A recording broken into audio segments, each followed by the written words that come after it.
Vous êtes, mesdames et messieurs, sur NCA, la nouvelle chaîne africaine disponible sur le bouquet Canal Plus Afrique, Canal 573 et en France sur Free, Canal 426. Et bienvenue dans Frontal, votre rendez-vous qui vous plonge au cœur de l'actualité politique sur le continent. Le sommet Africa Forward, co-organisé par la France et le Kenya en Nairobi, a pris fin ce 12 mai 2026. Un sommet placé sous le signe du partenariat renouvelé, un partenariat que la France veut rendre plus fort avec les États africains, notamment en ce qui concerne l'innovation et la croissance, analyse et décryptage de quelques annonces faites à l'occasion de ce sommet auquel ont participé plusieurs chefs d'État du continent. Et pour ce faire, j'ai avec moi deux invités. Professeur David Asiba Johnson, vous êtes professeur des universités, mathématicien, économiste, très au fait des questions politiques, géopolitique, économique et monétaire sur le continent. Une annonce d'investissement de 23 milliards d'euros vient d'être faite par les participants au sommet qui a pris fin donc ce 12 mai. 14 milliards devant venir de la France et 9 milliards devant venir des investisseurs africains. Qu'est-ce que vous pensez de cette annonce et de beaucoup d'autres que nous revisiterons dans cette émission? On en parle au cours de cette émission. Merci, professeur.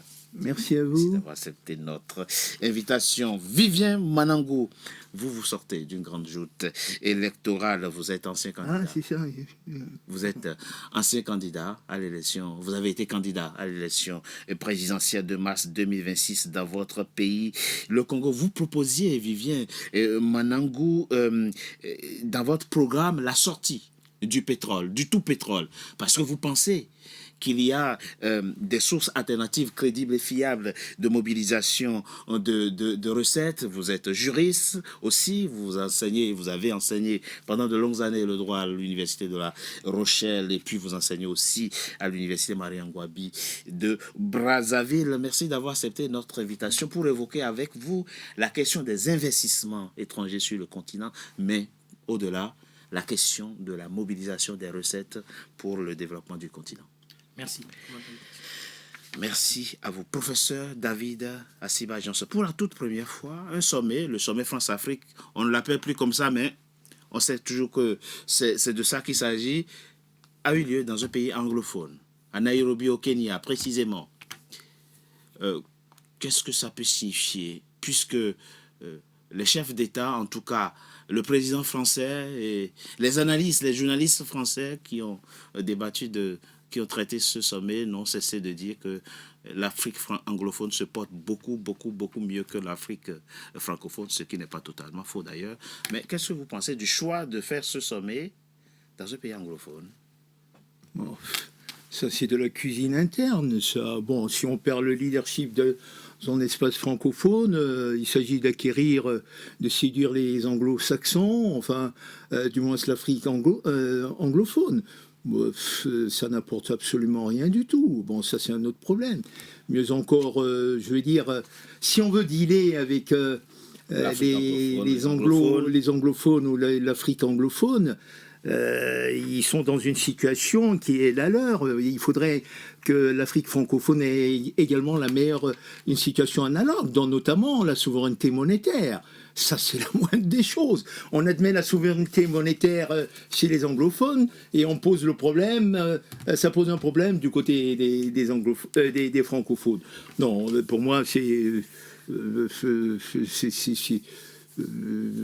de paille. Ça, c'est un point très important que vous venez d'évoquer. Ouais, nous reviendrons sur la question monétaire. Ensuite aussi, s'agissant de l'enveloppe des investissements, il faudrait qu'on soit beaucoup plus explicite pour savoir quelles sont les filières, les domaines. Par ailleurs aussi, je tiens à rappeler quand même quelque chose. Vous savez, s'agissant du fonds d'investissement étranger, si on a étudié un peu l'histoire de la pensée économique et l'histoire des développements des nations, l'investissement étranger n'a jamais développé un pays.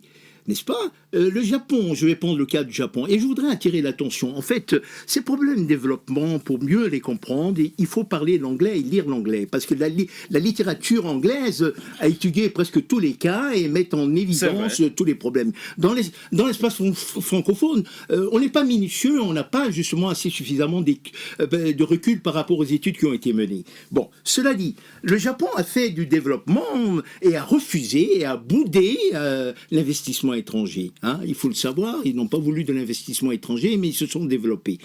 L'investissement étranger encore, s'agissant en fait de la Chine l'a fait en cantonnant dans des zones qu'elle a appelées d'abord les zones économiques spéciales, où il y a eu un apprentissage qui était fait. À partir de cet apprentissage, il y a une extension au niveau du territoire, sous des conditions qui avaient été définies par les Chinois. Bon, alors, je vais rajouter encore autre chose. Lorsqu'on parle d'investissement étranger, il y a un critère, une mesure fondamentale qui permet de dire est-ce que ça va être fiable ou pas. Alors, ce ratio-là, qu'on appelle ROI, Return on Investment, c'est-à-dire rentabilité de capitaux investis, hein, c'est la formule de Dupont de Nemours. Hein. C'est celle qui permet effectivement de qualifier si un chef d'entreprise gagne de l'argent et qui permet, si son entreprise gagne de l'argent, et qui permet également d'avoir une évaluation au niveau de la bourse. Donc, si les critères de ROI, le ratio de Dupont de Nemours, qui est rentabilité sur capitaux investis, qui peut être décomposé, d'accord, hein, bénéfice sur chiffre d'affaires, qui est la marge nette, chiffre d'affaires divisé par l'actif, multiplié par le chiffre d'affaires par l'actif qui est la rotation du capital, et ensuite après l'actif divisé par les capitaux investis, qu'on appelle effectivement l'effet de levier, ça donne, la multiplication de ces trois facteurs-là, donne effectivement la rentabilité des capitaux investis. Donc vous pensez qu'il faut mettre sur la table ces modalités pratiques avant d'apprécier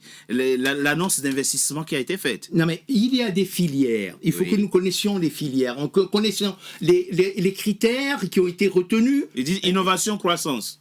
Ça ne veut rien dire. Ça ne veut rien dire, mais ça ne veut rien dire. Et qu'est-ce que ça veut dire l'innovation croissance? Innovation croissance, et comment? La croissance, lorsqu'on veut faire de la croissance, c'est un problème de macroéconomie. Oui. Et les conditions de macroéconomie, elles sont-elles réunies? Non, mais non, écoutez, soyons sérieux. Alors, on va... Non, mais pour la croissance, ce qui permet de faire la croissance, c'est autour de la macroéconomie. La macroéconomie, c'est quoi? C'est la croissance du PIB. N'est-ce pas? Je vais revenir. C'est un modèle qui est bien connu. Ça s'appelle tout simplement le carré de Kaldor. C'est le problème de la croissance du PIB, le problème du chômage, le problème de l'inflation et le problème du déficit de la balance commerciale. C'est autour de cela que l'on regarde, effectivement. Si le PIB croît, effectivement, on va pouvoir dire de quoi il retourne. Mais permettez-moi, avant de chuter, c'est que la croissance, vous voulez faire de la croissance inclusive aussi. Croissance inclusive. Oui, mais la croissance, elle dépend effectivement des stratégies de développement. Oui. Et les stratégies de développement, il y en a 4. Soit vous faites de l'investissement étranger, n'est-ce pas? Soit vous faites de la promotion par l'exportation, soit vous faites effectivement de la stratégie des équipements lourds, soit effectivement vous faites de la stratégie des biens banalisés. On peut faire les 4 en même temps? Si c'est possible. En tout cas, ça dépend de l'industrialisation. Il faut pouvoir faire de l'industrialisation. Si vous faites de l'industrialisation, vous n'avez pas de croissance. Et la croissance a été capable de le faire, c'est la Chine, qui a essayé de nous montrer, et je le rappelle tout le temps, elle a mis au moins 30 ans, hein, avec une croissance à 2 chiffres pour sortir 890 millions, effectivement, de personnes de la pauvreté. Nous n'en sommes pas là. Hein. Et cela, c'est fondamental. Il faut être maître, c'est ça, politique monétaire. Et par contre, alors c'est très important ce que vous venez d'évoquer. En tout cas, le dernier point, vous avez mis l'accent sur l'industrialisation. Vivien Manangou, vous en avez d'ailleurs parlé dans votre programme. La question de l'industrialisation suppose la possibilité de transformer localement les matières premières. Sinon, et vous aviez beaucoup insisté sur, enfin, vous insistez aussi beaucoup sur ce point dans l'offre politique que vous aviez faite à vos compatriotes, sortis du pétrole, prioriser d'autres matières, enfin, d'autres secteurs d'activité, notamment la transformation locale des matières premières. Bon, mais je vous pose aussi la question d'abord de l'organisation de ce Forum France-Afrique dans un pays anglophone qui est visiblement, enfin, zone anglophone qui se porterait mieux que la zone en francophone. Après, on rentrera effectivement de plein pied dans le sujet avec les différents points évoqués par le professeur. Je pense pour ma part que on attend trop de choses de la France. Enfin, de la France ou des partenaires étrangers. C'est étonnant parce que le moindre sommet suscite presque hystérie. On attend trop de choses de ces gens-là. Les relations internationales ou les relations entre États sont des relations d'intérêt. Si la France va vers les pays anglophones, peut-être parce qu'ils pensent qu'il aura plus d'intérêt par là-bas que dans les zones francophones. À nous de nous prendre en charge d'une certaine façon. Mais moi, je ne suis pas aussi sévère que le professeur Johnson. Pour une première raison, c'est que je considère que le choix... Alors, les 23 milliards, honnêtement, c'est du pipi de chat. C'est rien du tout. Ça ne rien de s'égosiller dessus. C'est vrai. Voilà. Mais par contre, je suis assez d'accord avec le changement de paradigme. C'est-à-dire le fait qu'ils mettent en avant, là encore, ce sont des paroles, on verra dans les actes, mais que le président français mette en avant les investissements, notamment privés, par rapport à l'aide publique au développement, qui n'a jamais été une aide, et nous le savons, bien sûr, à mon sens, est une bonne orientation. Parce qu'en réalité, l'un des problèmes que nous avons dans nos pays africains, ce sont les investissements, le choix des investissements. Parce qu'on parle d'industrialisation. Il faut des investissements pour industrialiser. Bien sûr. Et donc, ce choix-là d'aller vers de l'investissement à la place de l'APD, des investissements qui soient publics et privés, puisqu'on a vu qu'il y avait des grandes zones. Parce que, pour une fois, ce n'est pas les Français qui disent qu'on va venir mettre, c'est à la fois de l'argent africain. Oui, ils disent, nous mobilisons 14 milliards et voilà, vous Africains, 9 milliards. 9 milliards, le reste. Donc, c'est un changement de paradigme qui me paraît intéressant, qui me paraît être de nature à remodeler les relations économiques entre pourquoi vous dites, la France. Pourquoi vous dites ça? Mais je dis ça parce que, pendant longtemps... Il n'y a pas trop de risques dans certains pays. Mais les risques de quoi? Alors, les risques d'insécurité juridique, déjà. Oui, bien sûr, oui. Les risques de petitesse de marché, les risques de contraintes douanières. Mais Richard Togbé, la question, vous trouverez toujours des questions de risque. D'accord. Vous trouverez toujours des pays instables. Vous trouverez toujours. Je vous ai rappelé au préalable que c'est une affaire d'intérêt. Oui. La France, je pense, il me semble, impulse un mouvement par rapport à ses intérêts. D'accord? Ce sont les États africains qui doivent eux-mêmes aussi se dire quel est leur intérêt. Comment ils vont vivre dans ce rapport-là, dans cette relation-là. Cela dit, il y a beaucoup d'Africains déjà qui investissent déjà à titre privé. Dangote n'a pas attendu de sommet France-Afrique. Très bien, mais très bien. Mais bien sûr, mais d'ailleurs il était là-bas, Dangote. Oui, et il s'est même plaint, il paraît, de la difficulté de circuler en Afrique. C'est vrai. Vous voyez que nous avons nos problèmes internes aussi qu'il faudra régler. Ce que j'ai envie de dire simplement, on n'a pas attendu la France, évidemment. Les gens investissent en Afrique. Bien sûr. Mais que la France dise, je ne viens plus faire la politique à la papa, c'est-à-dire c'est moi qui aide, et on sait que derrière ces aides-là, ce sont des conditionnalités. Derrière ces aides-là, absolument. C'est tout ce qui suit avec, c'est une ligne hypocrisie incroyable. Faisons des affaires, dans les affaires, business. Faisons du business. Dans le business, on est censé être égaux. Et donc, les autres questions peuvent, à la suite, être traitées d'égal à égal. Moi, je voudrais quand même rajouter, vous savez, nous ne sommes pas ici pour critiquer, pour le besoin de critiquer. Il s'agit en fait de partir des critères objectifs et d'analyser les choses, etc. Comment une nation vient, elle va parler d'un investissement par rapport... Si la politique industrielle n'a pas été définie, ça n'a pas de sens. Cela... Mais ce n'est pas l'occasion de définir la politique industrielle. Non, mais attendez, permettez-moi de dire... Il ne faut pas accorder plus d'importance à un sommet Oui. qui était... Oui, voilà, mais- enfin, mais ce d'accord. n'est pas dans ce sommet-là qu'on va Oui. définir la politique industrielle Non, africaine. non, c'est pas ce que je dis. Ne m'interprétez pas. Non, je dis que tout simplement, une nation doit définir sa politique industrielle et avant pour pouvoir accueillir des investisseurs. C'est ce que je suis en train de dire. Oui. Bon, ne me faites pas dire autre chose. D'accord. Il n'y a pas de politique industrielle qui a été définie. Mais c'est pas, Donc, ce qui a c'est été pas dit- le lieu de définir. Non, non, Alors, le professeur encore dit une fois. sans doute en amont. Les États ont leur politique industrielle. C'est vrai. Bonne ou mauvaise. Il y a- les États Ce n'est n'ont- pas le lieu de définir les cette politique États- industrielle. Les États. Aucun État africain n'a une politique industrielle pour l'instant Ah non, qui est c'est- définie. c'est- Aucune- non, vous pouvez pas aucun dire État.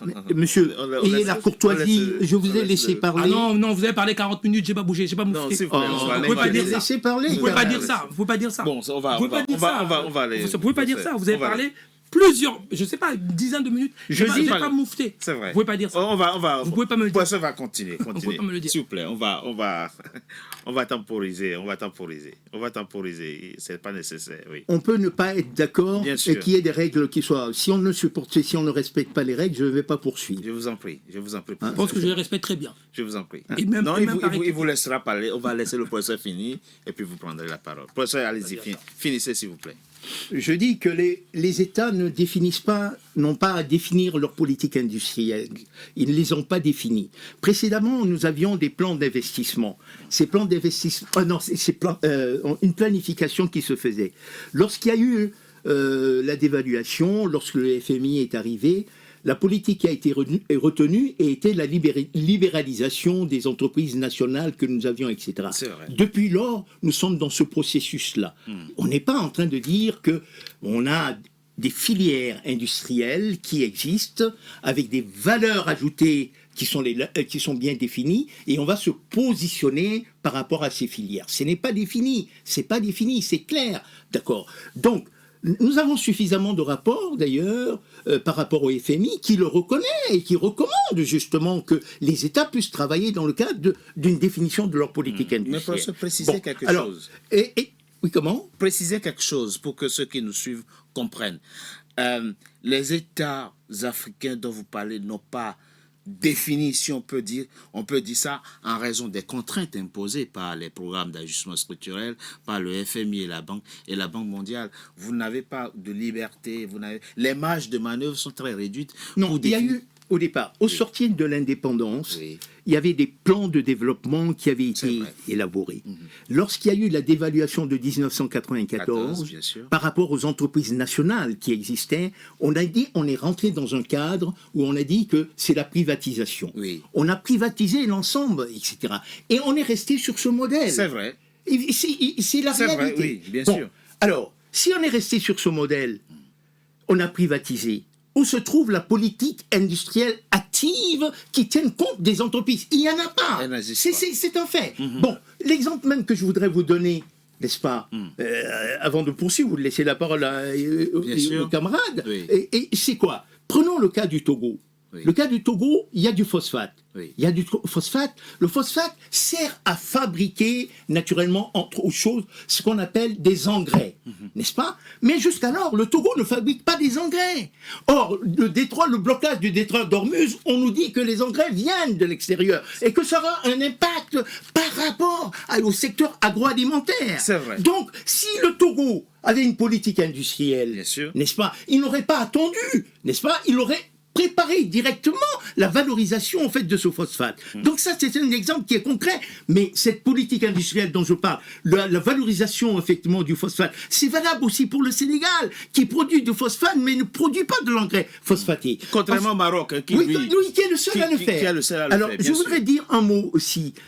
Quand le président Macron dit Oui. qu'on a des difficultés pour circuler, entre autres, et il a cité... Dangote, mais C'est Dangote. en fait, le Dangote. cas de Dangote, Oui. Dangote n'a aucune difficulté pour circuler. Ah oui, ça, lui, Alors, oui. non, permettez-moi, je chute. Oui. Dangote a voulu, n'est-ce pas, installer au Sénégal une industrie pour produire du ciment, n'est-ce pas? Les Sénégalais, avec le concours de la France, se sont opposés Justement pour que l'usine de Dangote ne soit pas ne produise pas du ciment au Sénégal, parce qu'il y avait les ciments de Lafarge qui produisaient du ciment au Sénégal. Et qui voulaient avoir le monopole du marché. Voilà, c'est ça. Donc la situation est de dire que le problème de Dangote, quand il dit il y a du mal, c'est-à-dire j'ai du mal à aller dans des pays où je voudrais pouvoir exploiter des filières d'activité qui sont les miennes. Oui. Voilà, c'est tout ce que je voulais dire. Enfin bon, s'il faut revenir sur la question de Dangote, Oui. en RDC, M. Dangote a essayé d'installer justement une... Dans votre pays aussi, non? Oui, dans notre pays, ça existe. Oui. Ça fonctionne. Bien sûr. En RDC, il a essayé. Et à l'époque, je me souviens que les Congolais, ce sont les Congolais qui s'opposaient. Et le président Tshisekedi était obligé de prendre la parole pour dire si Dangote vient installer ses usines de production de ciment et que ça permet de baisser Le prix du ciment pour les Congolais, eh ben, je l'autoriserai. On ne peut pas comme ça. Bon, donc, je crois que quelquefois, il y a des problèmes internes qu'il faut analyser de façon très minutieuse. Mais non, pour revenir à la question de la politique industrielle, on ne peut pas laisser dire ce que dit le professeur Johnson. Sans doute, il a pris un exemple. Attention à la généralisation. Des plans d'industrialisation des pays existent dans plusieurs pays. L'effectivité est une autre affaire. Ah oui. Mais les plans existent. Moi, au Congo, on a un plan d'industrialisation qui existe, qui a conduit d'ailleurs à la mise en place des zones économiques spéciales qui ne fonctionnent pas toujours jusqu'aujourd'hui, je vous le concède. Mais ce que je veux dire, l'Angola, si vous prenez un pays comme l'Angola, il existe une politique industrielle qui a d'ailleurs conduit à une certaine indépendance alimentaire. Oui. Le Burkina Faso, regardez, aujourd'hui au Burkina Faso, la question non pas des engrais, mais vous savez, des traitements sanitaires pour les animaux. Oui. Au Burkina, on a installé une chaîne de production de médicaments. Le Congo, les éleveurs congolais vont acheter au Burkina. Mais parce que le Burkina, ils avaient commencé par faire de l'élevage une priorité, ils se sont dit, il faut donc, il y a eu des politiques industrielles. Il faut que je vous explique quelque chose. Oui. Il y a eu pédagogie chez le professeur. Il a déjà expliqué dans une émission antérieure où il dit, tant que vous n'avez pas pu implémenter un plan, vous n'avez pas de plan. Ça, c'est sa façon de... d'accord. Une évidence. Ah, d'accord. Non, ce que je veux dire, c'est... Ah oui, d'accord. Ce que je veux dire... Oui, non, mais j'ai compris. ça. Un plan sur le papier, c'est pas un plan. D'accord, mais ce que je veux dire, c'est que... Non, il y a certains qui sont... C'est pas que le papier qui ont commencé à... C'est vrai. Les zones économiques spéciales au Congo existent. Bien sûr. Existent. Existe. Le problème, c'est l'effectivité. C'est-à-dire qu'on n'arrive pas vraiment à les décoller, mais les zones existent, il y a des entreprises qui s'y installent. Finissez très rapidement. Non, ce que je voulais dire, c'est que et je crois qu'il faut aussi, à un moment donné, éviter la généralisation. Bien sûr. Et puis, je pense vraiment que ces lieux-là, ces sommets-là, ne sont pas le lieu pour définir les politiques industrielles des États. Non, ça dit que on a à l'occasion de plusieurs sommets énoncé des plans d'investissement à coût de milliards, mais à chaque fois on dit ça, mais on voit jamais le résultat sur le terrain. C'est un autre débat. Ça, c'est un autre débat. C'est un autre débat. Et puis pour qu'on continue le débat, je propose qu'on marque une courte pause. On se retrouve dans quelques secondes pour la deuxième partie de notre émission. À tout de suite. NCA, désormais sur Free. Après son intégration au bouquet Canal+ Afrique, Canal 9 et Canal 573, NCA poursuit son développement et vient d'intégrer le célèbre bouquet Free TV, Canal 426. La chaîne panafricaine renforce ainsi son ancrage aussi bien en Afrique que hors d'Afrique. Le développement de NCA, c'est vous, nos téléspectateurs à travers le monde. NCA, la chaîne panafricaine de référence.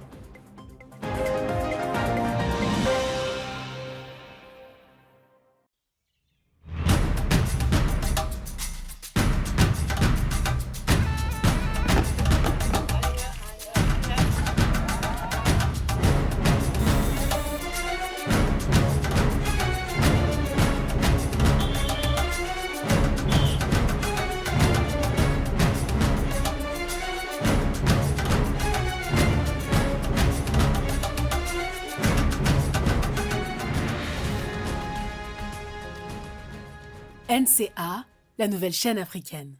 NCA, the New African Channel.